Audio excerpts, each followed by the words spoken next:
অস্বাভাবিক পরিস্থিতি হলে হাত নয় বুক লাগাতে হবে। আমি কেন বলি, 2022 সালের 22শে মে দারুল উলুম দেওবন্দের পাশে ওসমানী ঈদগাহ ময়দান কওমি একজেহেতি কনফারেন্স। কেন একজেহেতি কনফারেন্স? বাবরি মসজিদ ভেঙে দিয়েছে, আরও বিভিন্ন মসজিদের নিচে শিবলিঙ্গ আছে, কুতুব মিনারের নিচে আরেকটা কিছু আছে, এ জাতীয় কথা বলে মামলা মোকদ্দমা করি ভারতের বুকে ইসলামকে নিঃশেষ করে দেওয়ার চক্রান্ত চলছে। এবং দারুল উলুম দেওবন্দকে বলা হচ্ছে অবৈধ প্রতিষ্ঠান। তখন ওলামায়ে দেওবন্দ মনে করলেন এই মুহূর্তে আর বসে থাকার প্রয়োজন নাই, ডুবতে হয়ে তিনকা কা সাহারা, মানুষ যখন ডুবে যায় এভাবে হাত দেয়, একটা লতা পাতাও যদি পাওয়া যায়। এটা হচ্ছে critical juncture of the situation, পরিস্থিতির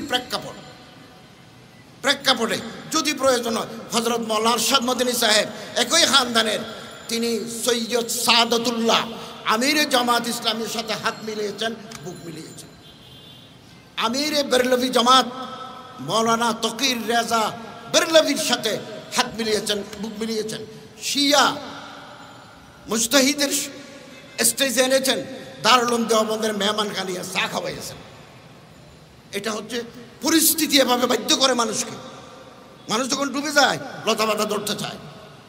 বাংলাদেশে এরকম পরিস্থিতি যদি হয়, আমাদের অত্যন্ত অভিজ্ঞ বিজ্ঞ নেতৃবৃন্দ আছেন, তারা সিদ্ধান্ত নেবেন। একটা স্বাভাবিক পরিস্থিতি, একটা অস্বাভাবিক পরিস্থিতি। আমি কথা শেষ করবো। 47 সালে পাকিস্তান হলো। হযরত আশরাফ আলী থানভী সাহেব রহমতুল্লাহ আলাই, শিবুর আহমদ ওসমানী সাহেব একদিকে, আল্লামা মদনী রহমতুল্লাহ আলাই আরেক দিকে ছিলেন। 47 গেল, 48 গেল, 49 গেল, 50 গেল, ইসলামী হুকুমতের কোনো নাম নাই।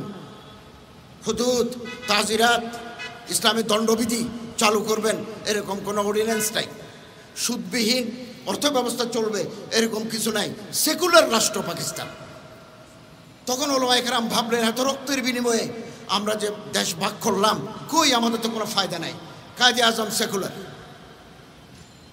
লিয়াকত আলী সেকুলার, সরদার আব্দুর রব নিস্তার সেকুলার, সেনাবাহিনীর প্রধানরা সেকুলার। তখন তারা ভাবলেন যোগাযোগ করে আমার যদি কেউ মারতে আসে আমি 2 হাত দিয়ে প্রতিরোধ করতে পারি, কিন্তু আগ্রাসী শক্তির যদি বেশি থাকে 2 হাত নয় 20 হাত দিয়ে যদি মোকাবেলা করি তাহলে তার 20 দাঁত ভেঙে দিতে পারবো। 2 হাতে পারবো না, 10 হাত লাগবে। তখন হযরত আশরাফ আলী থানভী রহমতুল্লাহ আলাইহির জলিলুল কদর খলিফা হযরত আল্লামা সৈয়দ সুলাইমান নদভী, যিনি সিরাতুন নবী লিখেছেন, হুইচ ইজ এনসাইক্লোপিডিয়া ইন উর্দুর উপরে এত ভালো কিতাব আগে বের হয় নাই। খলিফা আশরাফ আলী থানভী, ওনার জিয়ারে কিয়াদত পূর্ব পাকিস্তান, পশ্চিম পাকিস্তানের মৌলানা আতার আলী সাহেব, হযরত মৌলানা মুফতি শফি সাহেব, মৌলানা হাফিজ জলন্দরি, মৌলানা মানাজির হাসান গিলানি, জামাত ইসলামের মৌলানা সৈয়দ আবুল আলা মওদুদি, বেরলভি জামাতের মৌলানা শফি উখাড়বি। আমি ইতিহাসের ছাত্র, এগুলো আমি পড়াই। উখাড়বি, দরগা শরীফের মোতোয়াল্লিরা, শিয়া মজহাবের মোতোয়াল্লিরা 21, 22, 23 জানুয়ারি 1951 সাল করাচিতে 4 দিনব্যাপী বৈঠক করে তারা 22 দফা রচনা করলেন। আপনি গুগলে টিপ দেন না মোবাইলে, 22 পয়েন্টস অফ ওলামা পাবেন। সমস্ত মাকাতেবে ফিকির, মাসলাকি ফিকিরের ওলামায়ে কেরাম একমত হয়ে পাকিস্তান গভর্নমেন্টকে জানিয়ে দিলেন আমাদের আলাদা আলাদা আকিদা আছে, আমাদের আলাদা আলাদা মাযহাব আছে, কিন্তু ইসলামী রাষ্ট্র করার ব্যাপারে আমরা সবাই একমত। 56 সালে শাসনতন্ত্র রচিত হয়েছে, মেজর জেনারেল ইস্কান্দার মির্জার কারণে সেটা সফল হওয়ার স্থগিত করে দিয়েছেন। 51 সালে 22 দফা ওলামায়ে কেরাম না করলে পাকিস্তান ইসলামী রাষ্ট্র করা ওলামায়ে কেরামদের মেহনত নষ্ট হয়ে যেত। আমি মৌলানা খালেদ সাইফুল্লাহ সাহেব এবং মৌলানা গাজী আতাউর রহমান সাহেবের বক্তব্য সাথে সম্পূর্ণ একমত, প্রতিটি অক্ষরের সাথে আমি একমত। ইসলামী আন্দোলন জাতীয় রাজনৈতিক দল, অতএব তাদের দৃষ্টিভঙ্গি বড় হতে হবে। Must be broad hearted and outlook, দৃষ্টিভঙ্গি প্রসারিত হতে হবে। নির্বাচনে দাঁড়ালে প্রতিটি মানুষের কাছে ভোট চাইতে হয়। এখন থেকে প্রতিপক্ষ তৈরি করতে গেলে আমরা বেকায়দায় পড়ব। সাম্প্রতিক বরিশালের যে দুর্ঘটনা, এটা বাংলাদেশের রাজনীতির ইতিহাসের টার্নিং পয়েন্ট। ইতিহাসে একটা বারবার শব্দ আছে, টার্নিং পয়েন্ট। পরিস্থিতির মোড় ঘুরিয়ে দেয়, এটা পরিস্থিতির মোড় ঘুরিয়ে দিয়েছে এবং ইসলামী আন্দোলনকে 10 বছর এগিয়ে নিয়ে গেছে। যুগ যুগ ধরে বলা হতো অনেক মাসাইল, অনেক প্রশ্ন ছিল গভর্নমেন্টের সাথে চরমোনাইয়ের কি সম্পর্ক, অনেকে আমার কাছে ফোন করেও জানতে চেয়েছে। আজকে এটা পরিষ্কার হয়ে গেছে, ইসলামী আন্দোলন সরকারের বি টিম নয়। এবং নায়েবে আমির সাহেব আহত অবস্থায় বলেছেন, এই সরকারের পতন না হওয়া পর্যন্ত রাজপথ ছাড়ব না। এবং এটার কারণে বাংলাদেশের পত্রিকায় গত বছর 3 মাস আগে 4 মাস আগে প্রথম আলো, যুগান্তর, সমকালে এই পরিমাণ স্পেস দিতে তারা সংকীর্ণ ছিলেন। এই ঘটনার পরে রীতিমতো পোস্ট এডিটোরিয়াল লিখতেছেন। Voice of America, Deutsche Welle এবং বিবিসি রিপোর্ট করেছে, টকশো হচ্ছে। গতকালের আজকের পত্রিকায় পিছনের পাতায় ইসলামী আন্দোলনকে কেন্দ্র করে রাজনীতির নতুন মেরুকরণ শুরু হয়েছে, হেডিং।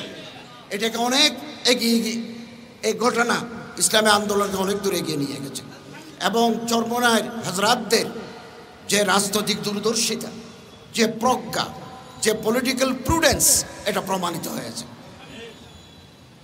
বরিশাল বিশ্ববিদ্যালয়ের সামনে লাঠিসোঁটা নিয়ে কর্মীরা ছিল, কিন্তু নায়েবে আমির সাহেব ওনাদেরকে শহরে প্রবেশ করতে দেন নাই। শুধু ওখানে নয়, আরও বিভিন্ন পয়েন্টে ছিল। যদি ওই দিন ঢুকে পড়তো তাহলে নির্বাচন বানচাল হয়ে যেত, গভর্নমেন্টের হাতে একটা কাঠ চলে যেত, বলো এরা সন্ত্রাসী, এরা জঙ্গি, এদের দমন করো, এদের গুম করো। এই সুযোগ গভর্নমেন্ট পায় নাই। আমাদের সম্মানিত নেতৃবৃন্দ অত্যন্ত বিজ্ঞতার, প্রজ্ঞার, যোগ্যতার পরিচয় দিয়েছেন এবং আমাদের সম্মানিত আমির সাহেব, পীর সাহেব, হযরত পীর সাহেব চরমোনাই, আমি দেখেছি মানব জমিনের সাথে উনি একটা লাইভ সাক্ষাৎকার দিয়েছেন, আরও বিভিন্ন পত্রিকার সাথে দিয়েছেন। অত্যন্ত বিজ্ঞ, একেবারে ডিপ্লোম্যাটিক প্রুডেন্স, কূটনৈতিক প্রজ্ঞার সাথে তিনি জবাব দিয়েছেন। ওরা বারবার প্রশ্ন করে, উনি খুব সুন্দর করে জবাব দিয়েছেন, রাখি কথা বলেছেন এবং এটা একজন রাজনৈতিক নেতার যোগ্যতার পরিচয়। এবং বাংলাদেশের রাজনীতিতে ইসলামী আন্দোলন এখন 2-3 নম্বরের হিসাবের খাতায় আছে। অতএব আমাদের নেতৃবৃন্দ, নীতি নির্ধারক যারা আছেন, তারা সিদ্ধান্ত নেবেন আগামী দিনের রাজনীতি কি হবে, ঐক্য করা যাবে কি না, না আমরা নিজেরাই চলব, নাকি যার যার প্ল্যাটফর্ম থেকে সে কথা বলবো, এটা আমাদের নীতি নির্ধারকরা সিদ্ধান্ত নেবেন, আমি মেনে নেব। এই 19-20 সাল করোনা, মসজিদে জুমা হবে কিনা, পাকিস্তান গভর্নমেন্ট অর্ডার দিল 3 জনে জুমা পড়বে অথবা জুমা পড়বে না, এই সেই। कराची दारुल उलूम में तारीख अपने आप को दोहराती है, तारीख अपने आप को दोहराती है, हिस्ट्री रिपीट्स इटसेल्फ।